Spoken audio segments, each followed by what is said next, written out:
শেখ হাসিনা সহ ৩ জন আসামির মামলার রায়ের তারিখ ঘোষণার আগে গত ১০ নভেম্বর থেকে দেখা গেছে ককটেল হামলা ও অগ্নিসংযোগের ঘটনা। বুধবার অর্থাৎ রায়ের তারিখ ঘোষণার আগের দিন এবং বৃহস্পতিবারও বিভিন্ন স্থানে ককটেল বিস্ফোরণ, অগ্নিসংযোগ এবং নাশকতা চেষ্টার খবর পাওয়া গেছে। বুধবার রাত ৯টা ২০ ঢাকা বিশ্ববিদ্যালয়ের টিএসসি সংলগ্ন এলাকায় দুটি ককটেল বিস্ফোরণের ঘটনা ঘটে।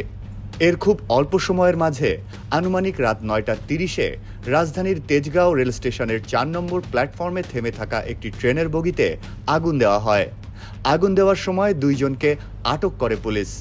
রাত ১২:১২টার দিকে মিরপুর ডিওএইচএসের অদূরে পল্লবী থানার সামনে দাঁড়িয়ে থাকা একটি বাস আগুনে পুড়তে দেখা যায়। রাত ১২:৩০টার দিকে বরিশালের উজিরপুর উপজেলার গুটিয়া ইউনিয়নে বিএনপি কার্যালয় ও রাত ২টায় ব্রাহ্মণবাড়িয়ায় রেল লাইনে আগুন দেওয়ার ঘটনা ঘটে।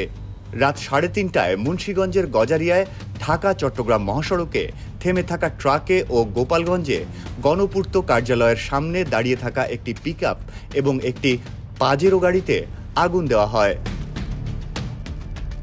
দিনের আলো ফোটার পর সকাল ৬টার দিকে ২০০ থেকে ৩০০ জনের একটি দল পদ্মা সেতুর দক্ষিণ টোল প্লাজা সংলগ্ন নওডোবা এলাকার এক্সপ্রেসওয়েতে একটি মিছিল বের করে। এ সময় তারা টায়ার জ্বালিয়ে সড়ক অবরোধ করে বঙ্গবন্ধু শেখ মুজিবুর রহমান ও শেখ হাসিনাকে নিয়ে বিভিন্ন স্লোগান দেয়। খবর পেয়ে পুলিশ ঘটনাস্থলে গেলে মিছিলকারীরা পুলিশের গাড়ি লক্ষ্য করে ককটেল ছোড়ে।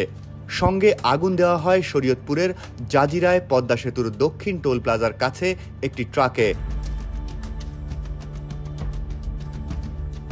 বিবিসি বাংলা বলছে, বৃহস্পতিবার দিবাগত রাত থেকে ভোর পর্যন্ত ঢাকা, মুন্সিগঞ্জ, টাঙ্গাইল ও গোপালগঞ্জ এবং শরীয়তপুরে অন্তত ৭টি যানবাহনে আগুন দেওয়া হয়েছে। বৃহস্পতিবার সকাল থেকে ঢাকার সড়কে বিপুল সংখ্যক আইনশৃঙ্খলা রক্ষাকারী বাহিনীর সদস্যের উপস্থিতি দেখা যায়। রাস্তায় গাড়ি ও গণপরিবহনে মানুষের উপস্থিতি ছিল অন্য দিনগুলোর তুলনায় অপেক্ষাকৃত অনেক কম। নিরাপত্তার খাতিরে বিভিন্ন স্থানে তল্লাশি চালায় পুলিশ। এর মাঝে মিরপুর ১৪ থেকে ২টি ককটেল সহ একজন ও ধানমন্ডির ৩২ নম্বরের প্রবেশমুখ থেকে হাবিবুর রহমান নামে আরেকজন সন্দেহভাজনকে আটক করার কথা জানিয়েছে পুলিশ। শেখ হাসিনার মামলার রায়ের তারিখ ঘোষণার পর দুপুর ১টার দিকে আগুন দেওয়া হয় রাজধানীর গুলিস্তানে কার্যক্রম নিষিদ্ধ আওয়ামী লীগের কেন্দ্রীয় কার্যালয়ে। নারায়ণগঞ্জে পুলিশ বলছে, তারা কার্যক্রম নিষিদ্ধ আওয়ামী লীগের লকডাউন কর্মসূচিকে কেন্দ্র করে বিশেষ অভিযানে ১২ ঘণ্টায় অন্তত ২৭ জনকে গ্রেফতার করেছে।